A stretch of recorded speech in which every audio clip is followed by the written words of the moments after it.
Welcome back to the show. I'm Kristen Volturno. And I'm Liana Burnside. So we have more Forcible Previous to get into. Let's roll right into Feasting, the Fate Spinning Winds. Yeah, this may be her last appearance. It looks like she's in danger. We don't know where Fate is.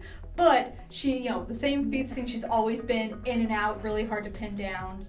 But this time she essentially comes into play with Quick Cast and can rescue a Resonator in danger, much like we see in some of the promotional art that we have where she's saving Cogley. Yeah, so instead of mostly focusing on saving the player and preventing damage from going through to you, she can snatch an endangered Resonator away in case your opponent turned them into a bear or something else.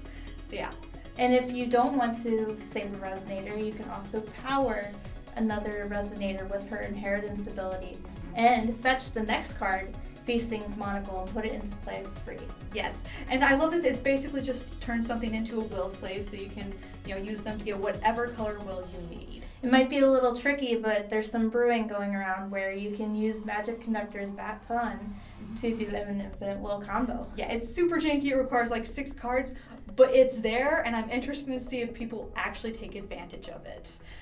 So with the next card, we have some heart-wrenching artwork with Feasting Final Breeze. It's a counter that puts the spell back in your opponent's hand. Which normally that would be awful because I don't want my opponent to just be able to cast it again, but if it has Torrent, it prevents them from casting any spells the rest of the turn. I'm not sure how I feel about that quite yet because you kind of need to build up the spells for the turn in order to cast it. Mm-hmm. So you're looking at a minimum of 4 will total cost in order to play it.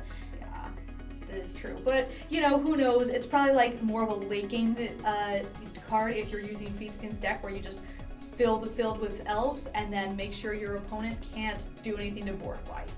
We have an interesting 1 will total cost Gale Force. At Quick Cast, you destroy a target flying Resonator, and there are plenty of good targets in the meta, especially Gwyber. Yeah.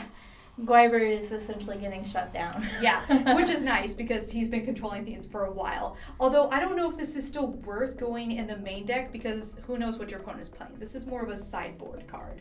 Yes, I definitely agree. It's more of a sideboard because you don't know if your opponent's going to be playing those flying Resonators. Absolutely. And then next up we have Kaguya Lunar Researcher. We got more Moon. Yeah. Maybe it'll be more relevant in Wanderer.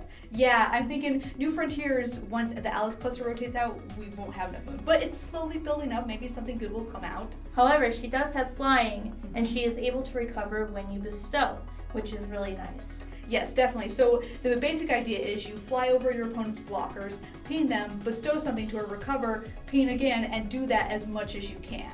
And if you combo her with Lumia, where Lumia attacks and removes a Resonator from play and blanks it back in, all those bestow cards go back into the field and you can just reattach them. Yeah, so this is definitely kind of like a final turn win condition, you're just going as hard as possible to get that last chunk of damage in. Very satisfying if you're able to pull it off. Definitely. And then finally we have Kaguya's Moonbeam Butterfly. This is my favorite card out of the spoilers. Essentially, you can search your deck for any Resonator or addition and put it into the field. Yeah, it's kind of interesting too. It's sort of a sideways way of getting around mana fixing because you can pull any attribute. So you could use a dark, get a darkness Resonator to play with this. It's a shame it doesn't have Quick Cast, but I feel like if it did, it'd be too overpowered. Right, because then you could yank any card out of your deck, put it onto the field at the end of your opponent's turn, and use it on yours. Yes. Yeah, that's definitely, it's a good card as is, and Quick Cast will make it too good. Yeah. All right, well that's everything we have for you guys today. Make sure to check out TCGplayer.com for all the best cards, and check back for more previews. Later.